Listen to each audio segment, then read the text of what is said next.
Assalamualaikum warahmatullahi wabarakatuh. Perkenalkan, nama saya Zahratul Fadila dengan NIM A1C02410128. Di sini saya akan menjelaskan jawaban dari latihan soal aset tetap pada mata kuliah Akuntansi Keuangan 1.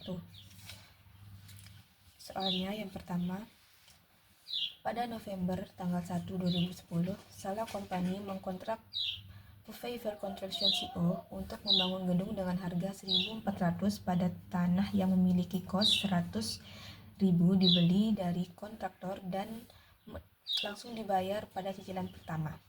Jadi tanah ini langsung dibayar pada cicilan pertama. Salah melakukan pembayaran sebagai berikut pada kontraktor selama 2011. Tanggal 1 Januari sebanyak 210.000, 1 Maret 300.000, Mei 540.000, Desember tanggal 31 sebanyak 450.000, sehingga totalnya adalah 1.500.000. Pfeiffer Construction menyelesaikan gedung hingga siap tinggal pada Desember tanggal 31 2011. Salah Head memiliki utang sebagai berikut per Desember tanggal 31 2011. Utang khusus konstruksi. Di sini yang pertama ada 15%, 3 tahun utang wesel untuk membeli tanah dan konstruksi bangunan tertanggal Desember tanggal 31 2010 dengan bunga dibayar tahunan pada Desember tanggal 31. Order debit. Yang kedua 10% selama 5 tahun utang wesel tertanggal Desember tanggal 31 2007 dengan bunga dibayar tahunan pada Desember tanggal 31. Yang ketiga 12% selama 10 tahun obligasi diterbitkan pada Desember tanggal 31 2006 dengan bunga dibayar tahunan pada Desember tanggal 31. Soalnya di sini yang pertama, hitunglah nilai bunga yang dikapitalisasi. Soal yang kedua, buatlah semua jurnal yang relevan untuk mencatat transaksi ini. Untuk menjawab soal yang pertama, kita bisa lihat di sini. Tadi kan soalnya menghitung nilai bunga yang dikapitalisasi. Langkah pertamanya kita mensusun pembayaran untuk gedung yang dilakukan oleh Sela tadi. Di sini pada tanggal 1 Januari Salah ini membayar sebanyak 210, tetapi 100-nya itu untuk membayar tanah ini. Jadi 210 ini kita kurangi 100 menjadi 110. Periode kapitalisasinya 12/12 karena dibayar 1 Januari 2011. Cara menghitungnya yaitu Januari, Februari, Maret, April, Mei, Juni, Juli, Agustus, September, Oktober, November, Desember. Jadi periode kapitalisasinya sebanyak 12/12. Selanjutnya 1 Maret 2011 sebanyak 300. Di sini dari Maret sampai Desember itu sebanyak 10 bulan. Maret, April, Mei, Juni, Juli, Agustus, September, Oktober, November, Desember. Selanjutnya 1 Mei 2011 sebanyak 540.000. Mei sampai Desember adalah 8 bulan. Selanjutnya 1 Desember 2011 sebanyak 450. Karena dibayar per Desember, jadi kita taruh 0 bulan per 12. Untuk memudahkannya, kita mendesimalkan periode kapitalisasinya. 12 dibagi 12 sama dengan 1,0. 10/12 sama dengan 0,83. 8/12 sama dengan 0,57. 0/12 sama dengan 0. Sehingga kita tinggal menggalikan nilai pengeluaran sesungguhnya dengan periode kapitalisasi yang sudah kita desimalkan. 110.000 dikali 1,00 sama dengan 110.000. 300.000 dikali 0,83 sama dengan 250.000. 540.000 dikali 0,67 sama dengan 360.000. 450.000 dikali 0 sama dengan 0. Sehingga total dari nilai pengeluaran terbobot adalah 720.000. Selanjutnya menghitung actual interest. Untuk mencari actual interest di sini kita fokus pada utang-utang tadi, yaitu yang pertama utang khusus konstruksinya 15% sebanyak 750, yang kedua 10% sebanyak 550, yang ketiga 12% sebanyak 600.000. Di sini saya sudah mencatatnya. Untuk mengetahui bunga setahun, kita tinggal mengkalikan nilai utang dan tingkat bunga. 750.000 dikali 15% sama dengan 112.500. 550.000 dikali 10% sama dengan 55.000. 600.000 dikali 12% sama dengan 72.000, sehingga total bunga setahunnya adalah 239.500. Selanjutnya menghitung avoidable interest. Untuk menghitungnya kita lihat dari nilai pengeluaran terbobotnya adalah 720.000. Di sini 720.000. Untuk mencari tingkat bunganya kita melihat pada tingkat bunga pada utang khusus untuk konstruksi yaitu 15%. Sehingga 720.000 dikali 15% sama dengan 108.000. Jadi ini adalah nilai yang akan dikapitalisasikan.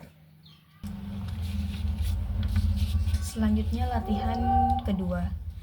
Santana Company menukar peralatan lama plus membayar 2.000 tunai untuk memperoleh peralatan sejenis yang sudah digunakan oleh Delaware Company. Berikut adalah detail informasi terkait transaksi ini. Jadi Santana Company dan Delaware Company ini saling tukar-menukar barang berupa peralatan lama mereka. Transaksi ini mengandung substansi komersial. Transaksinya yaitu di sini yang Santana Company, di sini ada peralatan, kos peralatannya sebanyak 28.000, akumulasi depresiasinya 19.000, nilai wajarnya 13.500, uang tunai sebanyak 2.000. Yang Delaware peralatan kosnya sebanyak 28.000, akumulasi depresiasi sebanyak 10.000, dan nilai wajar sebanyak 15.500. Delaware tidak mengeluarkan uang tunai melainkan menerima dari Santana ini. Instruksinya di sini yang pertama, hitunglah kos peralatan baru dan untung atau rugi dari transaksi ini. Yang kedua, susunlah jurnal untuk mencatat aset baru yang diperoleh ini bagi kedua perusahaan. Jadi nanti kita mencatat jurnal pada dua sisi, yaitu perusahaan Santana Company dan Delaware Company.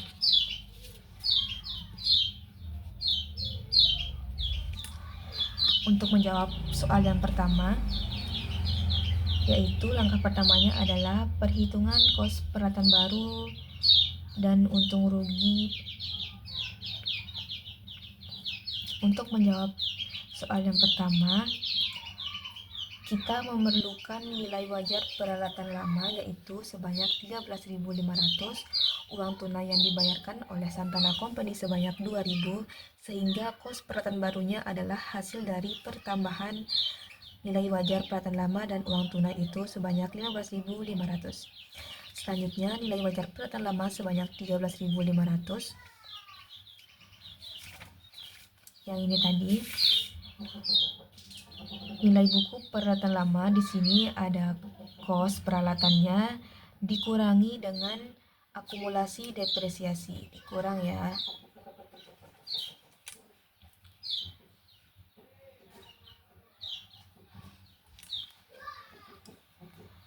Sehingga 28.000 dikurangi 19.000 sama dengan 9.000. Jadi kos peralatan baru yaitu 15.500 dikurangi dengan 9.000 sama dengan 4.500. Ini dia untung pelepasan aset pada Santana Company. Selanjutnya yang Delaware Company. Nilai wajar peralatan lamanya di sini adalah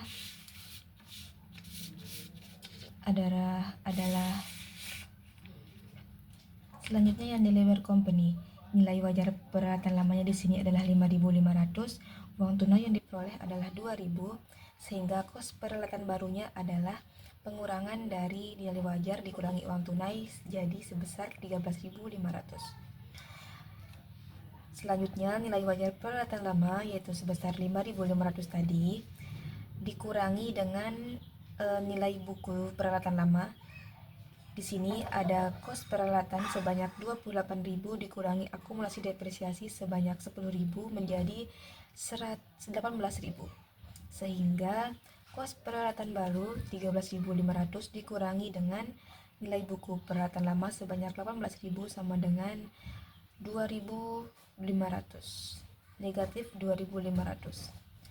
Karena ini negatif, jadi Delaware Company mengalami rugi pelepasan aset.